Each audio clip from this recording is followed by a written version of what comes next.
โอ้เออโอ้แห้งเนาะ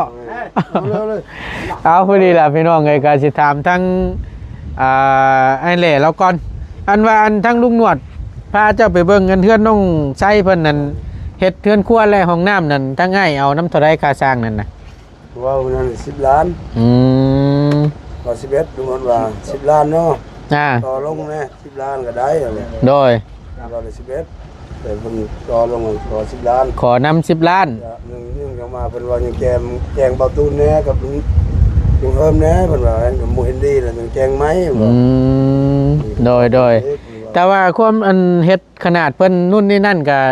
ได้ล้มแล้วล่ะว่ากับอันทางลุงหนวดเพิ่นล้มแล้วเท่าไรความกว้างความยาวเพิ่นกว้าง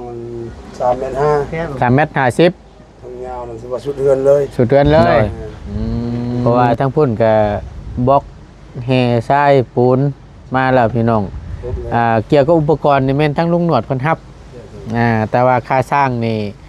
นำลงเพิ่มมีอยู่5 ล้านน้ำเฮานี่มีอยู่3 ล้านรวมกันเป็น8นะคำขาดก็ขาดอีก2เรื่องค่าสร้างอันนี้พี่น้องอยู่ในราคา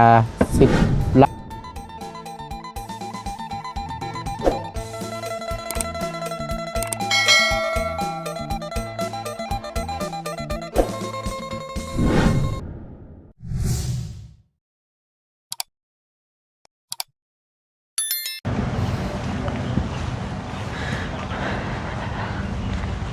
มาบ้านนี้พี่น้องพบเจอกันเนาะ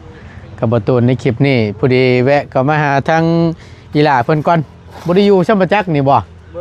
บริยูช่ำยังบ่ทันมาบ่ไปเฮียนเนาะกำลังเฮ็ดห้องน้ำเนาะอึ่งตึงอยู่คักแท้นี่2 ห้องเลยนี่เนาะห้องอาบห้องนึงห้องทายห้องนึงต่อได้การแล้วเนี่ยนี่ เอาสบายดีเด้อเด้อเนาะไอ้น้ำเนาะบ่ได้เข้ามาลนแล้วทั้งประตูนก็ได้เนาะกับทักทายสบายดีพี่น้องบัดจุกูทุกคนเด้อเรียกรายงานแม่นแล่นพุ่นแล่นพี่แน่เฮาก็ได้เนาะผู้ใดทางให้สร้างเพิ่นก็มามื้อนี้ให้สร้างได้เฮาคือเก่าเนาะอันตัวนี้นี่เป็นห้องหยังอันนี้ห้องอาบบ่ห้องไทยเนาะสบายดีเด้อสบายดีเมื่อวานนี่บ่ได้มาบ่มาคาเวียกคาเวียกคนขึ้นรถมันขึ้นรถมันเจ้าเองบ่มันผู้เฒ่าได้หลายอยู่บ่2 คันรีบบ้านบุกกันตามบ่พอแบ่งก็แบ่งได้เด้อวันนี้นี่พอได้อันงบสิปลูกไม้นี่แหละเนาะตัวนี้จะเป็นห้องอาบเนาะขนาดกว้างๆเพิ่นเท่าไรนี่นะตัวนี้3 เมตร3 เมตร3 เมตรคูณ23 คูณ 2ว่าซั่นซะตัวนี้1.8 ตัวนี้1.20โอ้ตัวนี้ห้องอาบสิกว้างหน่อยนึงชัดเครื่องชัดยังก็มีแม่นแหละถูกต้องเนาะพี่น้องมาทำกันจะคนมื้อนี่3 คนเนาะคนหนึ่งคนมันยังบ่ทันแล้วอยู่เนาะมันเพิ่นนี่ลายอีหลีนี่เฒ่าแก่มันตัวนี่เนาะเฒ่าแก่มันได้ยังบ่แล้วอยู่เบิ่งบางคนเพิ่นแล้วปลูกจนนั่นแหละจนออกดอกออกใบแหละแล้วหลังนี้ก็คนก่อนส่งมือบ่ได้บ่แล้วนี่เนาะมั่งแล้วนั่นกันราคาลงไปมีเท่าไหร่โลนึงน่ะ900แล้ว900แล้วแห่งนักเหมือนมื้อหน้านี่เนาะ1,000ก็ยังดีเนาะคำบ่ได้แต่ก็ได้กา2,200เกินครึ่งเลยนี่ต๊ะคักแน่ลีซั่นอันนี้แล้วนี่ต้องรีบไปกดมันก่อนมันบ่กดมันก่อน2 มื้อกดมันขอเวลา2 มื้อยัดมันลงราคามันสิตกเนาะ600 500คนเลยนักเลยตัวนี้600แล้วมาซื้อเตาอีก600ซื้อรถเลยพอแห้งเนาะเอาพอดีล่ะพี่น้องไงก็สิถามทั้งไอ้แหล่แล้วก่อนอันว่าอันทั้งลุงหนวดพาเจ้าไปเบิ่งเงินเทือนน้องใช้เพิ่นนั่น เฮ็ดเทือนครัวและห้องน้ำนั่นถ้าง่ายเอาน้ำเท่าไรค่าสร้างนั่นน่ะ ว่าวันนั้น10 ล้าน อืม ก็11ลุงนว่า10 ล้านเนาะ ต่อลงแน่10 ล้านก็ได้อะไร โดย เราเลย11แต่เพิ่นต่อลงต่อ10 ล้าน ขอนำ10 ล้าน หนึ่งยังมาเพิ่นว่ายังแกงเบาตูนแน่กับลุงเฮิมแน่เพิ่นว่ากับหมู่เฮนดี้แล้วยังแกงไหม โดยแต่ว่าความอันเฮ็ดขนาดเพิ่นนู่นนี่นั่นก็ได้ล้มแล้วล่ะว่ากับอันทางลุงหนวดเพิ่น ลมแล้ว เท่าไรความกว้างความยาวเพิ่น กว้าง3.5 เมตร 3.50 เมตร ทางยาวนั่นสิว่าสุดเดือนเลย สุดเดือนเลยกระเทิบนั่นแหละ ก็ออกไป เสามี3เสา แบบคือเพื่อนชาวม่อนนะนี่เนาะฟังเว้านี่เนาะ ท่านเห็นน้ำเป็นสมอน เจ้าบ่เห็นบ่ แม่ อยู่นั่นแหละอยู่ว่างั้น เวลาเนาะ แม่น แม่รู้จักรู้สมอนแต่ว่าเพื่อนกันเห็นกัน อยู่บางครัวอันน่ะไอ้บางห้วยหยังห้วย เวลา ห้วยละอาบ่ โดย นั่นแหละอยู่นู่นๆนั่นได้ แม่น ก็ออกไปนั่นแหละแบบนั้นแหละเรือนครัวติดกับห้องน้ำที่เอาง่ายๆกับแบ่งครึ่งเลยนะ โดย ช่องห้องนั่นห้องหนึ่งห้องครัวห้องหนึ่งห้องน้ำจังซี่นะอยู่ในหันนะลองไปเบิ่งแหละว่ามันเป็นแบบไร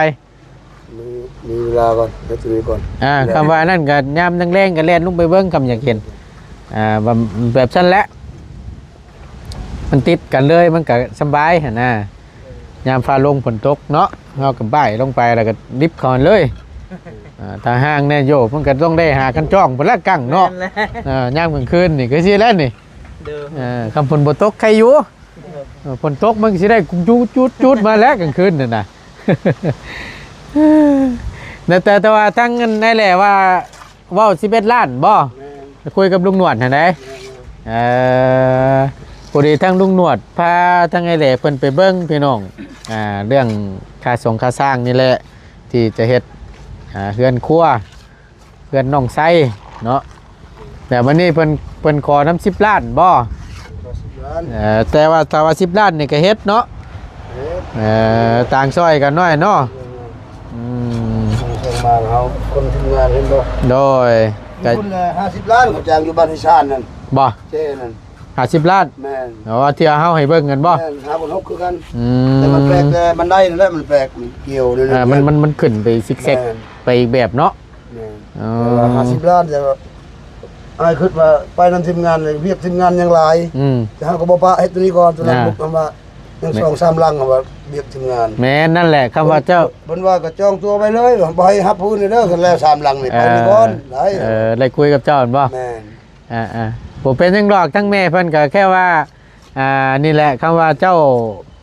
ว่างหรือบ่ว่างก็ให้บอกแล้วถ้าว่ามันเฮายังค่าเวียกเด้อนู่นนี่นั่นให้ผ่านตัวนี้แล้วก็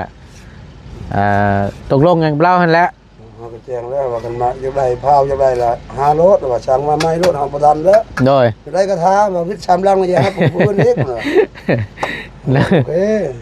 ใครอยู่รอคำว่าเราถ่าก็ได้เนาะมีแต่แล้วพุ่นแล้วก็จังคอยต่อ 1 2มาแล้วเรียกทีมงานยังหลายเงินตัวนั้นเขาจ้าง50ล้านแน่ฮิปไปพุ่นก่อนมันก็บ่งามแน่ มันก็บ่คักปานใดเนาะ ครับปานใดนะ คือสิว่า ไปนำทีมงานเพราะนั่นแหละ แม่นเลยละ ไปให้สำเร็จตัวนี้ก่อน ให้ไปทีละ แม่น ขั้นทีละตอนซะเนาะ แม่น มันบ่กระโดดพุ่นกระโดดพี่ก็บ่ไหวกันเนาะ ลายบ่ แม่นกิโลปลายบ่ได้เท่าไหร่เนาะ แม่น กินข้าวคำใหญ่ได้แค้นคอน่ะบ่แห้งนั่นน่ะ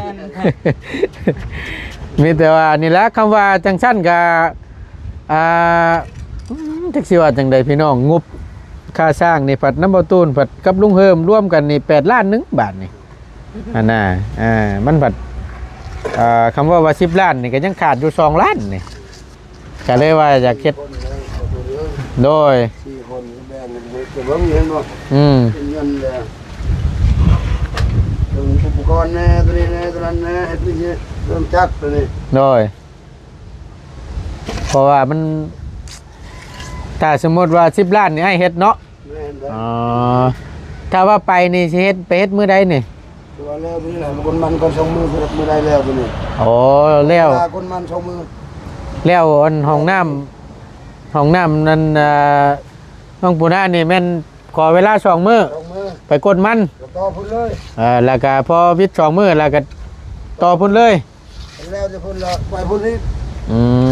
ม เราเชียงจองอีก อ่า เราเชียงจองห้องน้ สกีใหญ่กับส ำ กี ที่ใหญ่กับห้องน้ำพันแล้ว อ๋อเฮือนน้อง ทีนี้ก่อนบ่แล้วทีนี้ไปพุ่นหาว่าลุงนุชเลยว่าบ่แล้วห้องน้ำปูหน้าบ่ไปพุ่นจังได๋เบาเสียงก็บ่แม่นว่าเพิ่นจะเกลียดจังหาเห็นบ่มันก็คักแหละเพิ่นหาก่อนเลย โดย ผู้ใดนั่นก่อนเฮาเฮ็ดก่อนว่าแล้วมันเป็นหยังลุงนุชน่ะ โดยเพราะว่าทั้งพุ่นก็บล็อกแห่ทรายปูนมาแล้วพี่น้องเกี่ยวกับอุปกรณ์นี่แม่นทั้งลุงหนวดเพิ่นรับแต่ว่าค่าสร้างนี่น้ำลุงเฮิมมีอยู่5ล้านน้ำเฮานี่มีอยู่3ล้านรวมกันเป็น8นะคำขาดก็ขาดอีก2เรื่องค่าสร้างอันนี้พี่น้องอยู่ในราคา10ล้านกีบเนาะทางไงเพิ่นเอานำพี่น้องเอ้ยก็เดี๋ยวมือวันลงมือก็จังค่อยว่ากันแล้วตัวนี้ปุ๊บบ่ได้คออย่างไรคอ2มื้อตัดนี่น่าจะชงมือ ขอ เลยนะ คอ2มื้อสิแล้วบ่แล้วบ่ฮู้ทั้งผู้แต่คอ2มื้อแม่นบ่ ชงมือ ที่เรือแล้วปล่อยเพิ่นบัดนี้ของผู้เฒ่าบ่ บอกว่าของเขาเองตัวนี้ เอาของเจ้าบ่ ของเขาเอง ของ เขาวิทย์แล้ว ของเขาเองแล้วเป็น ได้ดีบ่ปลูกก็ได้ อะไรนะขายได้ครึ่งหนึงเลย เฮ็ดแต่ละปีนะว่าเท่าไหร่นะได้จักล้าน ไปล้าน 10ไปล้าน 10ไปล้านก็ตอนมันขึ้น ปีนี้บ่ได้แล้วชุดๆก็5-6ล้านแล้ว จักไปอีก โล900ปีกายนี่โล2,200 ก็ยังว่าพอใครอยู่เนาะอันนี้พอโล900ได้ 900ได้4-5ล้านแล้วบ่แห้งแล้ว ยากอีกแล้วเนาะ ข้าวเป่าช้ำเป่าละแสนแล้วเขา เป็นสิยืนยังกินมันตายเลย ยากมันตัวนี้อีก เนี่ยมันจะมี ขมั่งรถนี่เนาะ หมดเลยแล้วตัวนี้ เอามีแต่ว่าถ้าเบิ่งน้ำกันเนาะว่าสิเฮ็ดมื้อใดแต่ว่าขอเวลานี่แหละพี่น้องเนาะผู้ทั้งนี้ก็ได้ ไอ้ทุกวัน ใช่ป่ะไม่ใช่เลยดา เฮ้ยเมื่อมาเลยก็เจ้าตัวหยอดละก่อนตาบ่ นั่นเองว่าเหมือนเจ้าไอ้กลับนี่เหมือนมันก็จะเป็นส่งมาเรียนเมื่อกี้ชายถ้าเราพี่น้องชายมาช่วยยังไงใช่ใช่ยันหัวใช่ปะยัง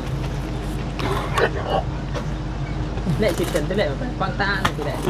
มาคือใน10 เซนนับ ตาไม่เจาะเส้นตะกี้เลยที่ไหน หมักไว้ก่อนเนาะ ใช่ไหม ยอดรวมกัน มากว้างคักเด้พี่น้องไอ้3 คูณ 2ใหญ่แบ่งเป็น2ห้องท่อนี่จักท่อนี่ไอ้6บ่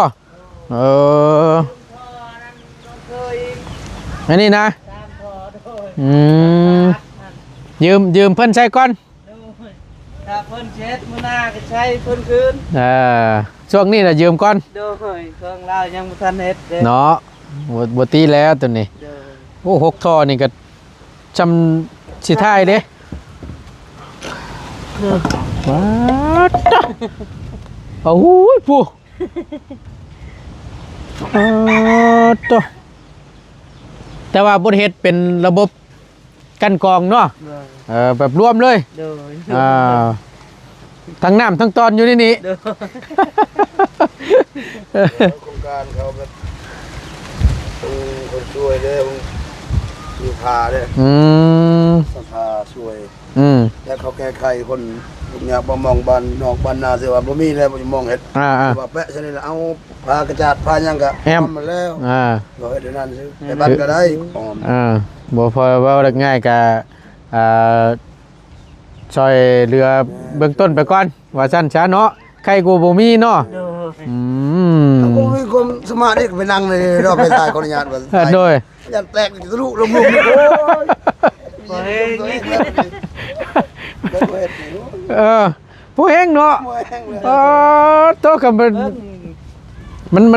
มีเหล็กบ่มีหยังบ่ มันห้อยแตกห้อยล้าวไว้ได้นี่เนาะ แต่กูแตกก็แตก แผ่นนั่นนี่นั่นมันบ่มีเด็กเนาะ โดย ปูนนั่นสิซื้อนี่น่ะ นั่น ถ้าว่านั่งว่าขออนุญาตพี่น้อง นั่งถ่ายอยู่วับลงไปก็จะง่ายแล้วว่าเมื่อกี้นี่เราปากโอ้ยพอแห้งอีกแหละจะได้ว่าดินอยู่ดุมหมดแหละเนาะเอิ้นก็เชิญบ่ได้ยินบ่แล้วบาดนี่คำคนบ่ผ่านมา เอาไรเช่นนี้ก็โอเคแล้วล่ะพี่น้องเนาะแต่ว่าอยู่ทางบ้านน่ะส่วนหลายนั่นเพิ่นเช็ดเป็นช่องถ้าสมมุติพังนี้3พังนี้ก็3กันกองหั่นน่ะเป็นอีกแบบนึง ท่อตัวนี้เจาะเข้ากันกับอะไร เป็นอะไรไอ้ เล็กมันน้อย บ่อย่ามันแตก เสือเขาบ่มีเล็กเลยมันคือแบบเขาบ่ได้บอนเจาะหูเลยนะ บ่ว่า บ่มีนี่เลย เออ เขาเฮ็ดแบบเฮ็ดเสมอหมดเลย ถ้าเราเคาะย่านแตกเลย มันบางดี มันบางแฮง แน่ อันตัวของรัฐเพิ่นนั่นบ่ แน่นเลย อ๋อ ลายก็ใส่ทรายลายกว่า มันแม่นแล้วคำว่านั่นน่ะเนาะถ้าว่า เอาเคาะก็บ่กล้าเคาะอีก หายใจแห้งอย่ามันแตก มันวางกว่าสั้นซะ กิ้งมาแต่เฮือนในบ้านนั่นก็กันใจอยู่ สิฮอดอยู่บ่เฮือนว่าติฮอดกิ่งมาฮอดเครื่องทางแตกก็บ่แห้งแล้วเนาะไอ้เนาะ เด้อ สิเสียอีกแล้วเนาะแต่มันก็ยอมรับเลยพี่น้องวางไงดิบ่ตูนเห็นแล้วมันจักมินจักเช่นบุเนาะ เด้อ มันซึ่งแตกต่างกันกับทางห้านเพิ่นเฮ็ดน่ะคือว่าแล้วเพิ่นก็เฮ็ดมันผัดลายเนาะถ้าว่าเฮ็ดเนี่ยอยู่คงมาตรฐานมันผัดโยเพื่อสิได้แต่ละอันนี่ก็ปาโถ แม่ บ่แม่นของหน่อยได้น่ะเพิ่นช่วยซำนี้ก็สาธุละ เด้อ เนาะ ทั้งอีหล่าเพิ่นยังบ่ทันมาแต่เฮียนซ้ำเนาะ เด้อยัง อื บ่ทัน มว่าสิถามเพิ่นอยู่อ่านเป็นระบอกกอไก่คอไข่นี่ก็ได้ อ่านก็ความเสียงหาประตูนอยู่ละเบ้าบ่ได้เข้ามาทั้งลานบ่ว่าซั่น บอกเพิ่นอยู่เดี๋ยวว่างๆสิเข้ามาเยี่ยมยามเด้อว่ะ เพิ่นก็อัดก็ความเสียงอยู่พี่น้อง ว่าเคยน้องเข้าหา โดย ตอนเฮ็ดเรือนนะ อืม เลิกคิดฮอด นี่แหละยามว่างๆก็มาแวะเยี่ยมยามนี่แหละอ้ายเอ้ยเป็นจังไดเพิ่น บ่สิหาบ่ ฮะ มาทันอยู่บ่ วันที่5นี่บ่ทันไปใส่สิบ่ทันแต่ว่าเฮายังบ่ทันได้เมื่อหรอกอ้ายเอ้ยยังอยู่มันผู้ดีกระเทินแหละก็สิอยู่ให้ขึ้นเรือนน้องเพิ่นวิทย์ก่อนแล้วจังสิเมื่อหั่นน่ะ มันบ่เสียงมันเหมือน แม่นก็ได้เพราะว่าทั้งเบาจันทร์ก็ว่าเห็นเดินทางขึ้นมามื้อนี้บ่อันน่ะมื้อนก็สิเป็นบ่บุญเดินทางขึ้นมานี่แหละขึ้นเรือนขึ้นชานกับน้องเพิ่นนี่แหละให้มันแล้วมันทั่วก่อนแล้วจังว่ากัน โอ้มาถึงทางไหนบาดนี่ฮึบ เป็นจังไดฝนตกบ่ฮัวบ่เฮือน บ่ โอเคอยู่เนาะ เด้อ แสดงว่าผ่านเด้อช่างเด้ ผ่านเด้อ เพิ่นน้องชายเด้ ฮะ เพิ่นน้องชายเด้กินข้าวบ่ฮู้ หัว พ่อนี่ก็บ่ หลายจุดอยู่หลายจุดหลายหม่องอยู่ เรียบลงมาชายเลยจะบอก อ่า ถ้าเพิ่นน้องน้ำแม่น้องน้ำบ่โอ้หดใจบ่ฮู้บ่ เออ มีแต่ลมพัดทางระเบียงหัน ก็ปกติแล้วเนาะชาติ ปกติแล้วมัน ลูกติ้งอย่างนี้มันสิอัดอยู่เลยพยางไอ้กันไว้ยันมัน จะว่าคือพยาน มันดอก อันนั้น ทางเบาลีมอบมื้อนั้นก็เขาทางผู้ใหญ่เพิ่นให้ซื้อแพรผู้เฮือนนั้น ศาสตร์ปูเฮือนนั่นบ่ แม่น ศาสตร์ดินน้ำมันนั่นบ่ แม่น ชื่อแล้ว ยัง ยังอยู่ ว่าจะให้สร้างเพิ่นแพกเริ่มก่อน แพกทางห้องนั้นความยาวความกว้างน่ะจังไปซื้ออยู่ซิโก้นะ ได้เพิ่นตัดวัดใหม่แล้วเนาะ โอ้ยตัด บ่ยากหรอกอันผลมันศาสตร์ทั้งนั้นก็ได้เฮามีแต่ว่าชื่อประวัติมา แม่น สักลงหั่นแล้วปิดไว้ช่วงนั้นน่ะคำมันบ่ฮัวแล้วโอเคแล้วนะ บ่ได้หัว แต่ว่าเฮือนน้องไส้นั่นหัวน่ะ2-3 จุดพุ่นเด้ได้ยินอันน้องเพิ่นว่าอยู่ก็สิว่านั่นน่ะมันลดโอ้จักสิว่าจังได๋ หนึ่งมาเป็นน้ำไหม้เนี่ยบ่เฮาว่า บ่แม่นเป็นนั่นเขาต่อตะปูนนะ อย่ามันตอกบ่ถึกหลักการนี่ก็หัวเด้เนาะ คือบอลไม้อยู่อันบัดเขาปลดคืนนั่นหัวเลย มันมีหูอยู่เฮาแนมไปน่ะ เขาตอกพิษแล้วถอดนอกตอกไม้บัด โดย มันได้หัวน่ะ โดย เห็นน้องดาวบัญชีบอกอยู่หั่นน่ะนี่จุดนี้อ้ายว่าซั่น มีแต่แนวนั้นเลย เนาะ ลายหัว ดูสมาแล้วเขาตอกกลาง ฮะ ตรงหัว กลางร่องเลยสิบ่ กลางล่องหัว ยาม ดอกแจมันได้ ต้อง เลี่ยมมัน ต้องเฉลียงเนาะ แม่เลี่ยมเลี่ยมมันบ่ เออ แต่ว่าแบบมันเป็นเจ้าของมันใหญ่เด้สำลี แม่น บ่คือสังกะสีรุ่นโตขาวๆมันมุนเลย โดย ตอนนั้นทอดตะปูก็บ่ฮู้ฝนตกแห้งตอนนั้นมันเป็นมนเด้ มันคล้ายๆคือหลังเต้าเลยเนาะ แม่ตอนนั้นเป็นสังกะสีรุ่นนี้เห็นบ่ นี่ได้ โดย สังกะสีรุ่นนี้มันเป็น ร่อง อีก ร่องใหญ่ ร่องใหญ่เด้เฮาสต๊อกปานนี้น่ะแล้วเลย โอ้ ทำไมดิบนี่เห็นบ่เวลามันยังเหี่ยวมันก็ดอ มันยุบลง มันยุบลงนี่ ปัดเป็นหู้ช่ำบานนี่เรียบร้อย เรียบร้อยแล้วก็ไปตอกแกตัวนี้ โอ้ต้องตอก แกตัวนี้ เสียงอยู่เนาะ แม่น อืม ยานเขาทอดตะปูกับมันบ่ฮู้ อืม ปองอยู่ครับผม หนึ่งมามันอยู่สูงแน่หน่อยนึงว่าชั้นช้า ที่ตอกสังกะสีรุ่นนี้ อ ตอกง่ายๆแล้วมีแต่ตอกรองมันเลยสบายเหลี่ยมนี่ง่ายครับตอก ผู้อยู่นี่ได้ลำบาก แม่นอยู่ผู้เฮ็ดนี่ง่ายเนาะ ง่าย วันลำยามพาลงฝนตกนี่อุกใจได้เนาะ แค่แล้วผู้อยู่ ฝนหัวยาว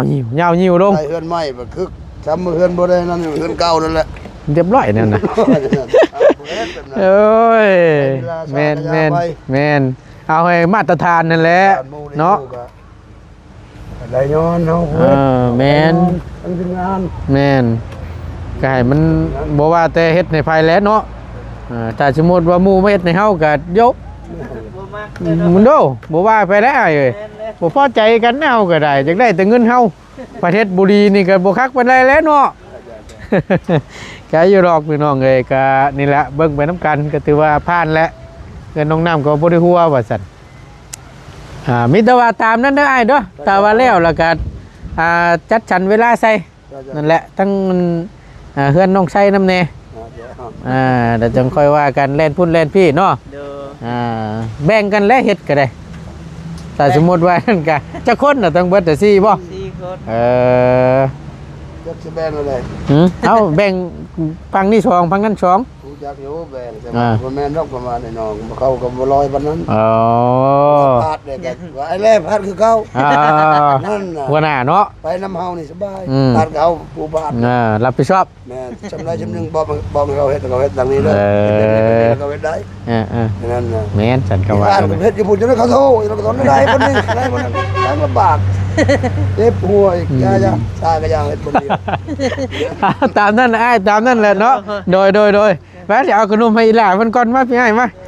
เฮาก็บ่ได้ซื้ออันเรียบร้อยมาทั้งไอ้ช่างเราซับโอ้ยพี่น้องเอ้ยไว้มื้อหน้าเด้อขนมอีหล่าเพิ่นก่อนเอาไอ้ไว้ให้นางเพิ่นแน่ ลายเด้อ โดยไว้ฝากอีหล่าเพิ่น เด้อ เวลาไว้มื้อหน้าเดี๋ยวสิมาเยี่ยมใหม่เด้อ เด้อ อยู่ดีมีแฮงเนาะไปไอ้สบายดีเด้อ โดยพี่น้องเอ้ยไปทั้งประตูนก็จะได้ลำลาและขอจบคลิปลงไว้เพียงเท่านี้ก่อนพี่น้องขอบคุณขอบคุณในไลน์เนาะที่เข้ามาเป็นกำลังแห่งใจและติดตามเบิ่งคลิปโดยโปรแกรมโฆษณาสำหรับคลิปนี้ประตูนจบลงไว้เพียงเท่านี้ก่อนเด้อพี่น้องเด้อสบายดี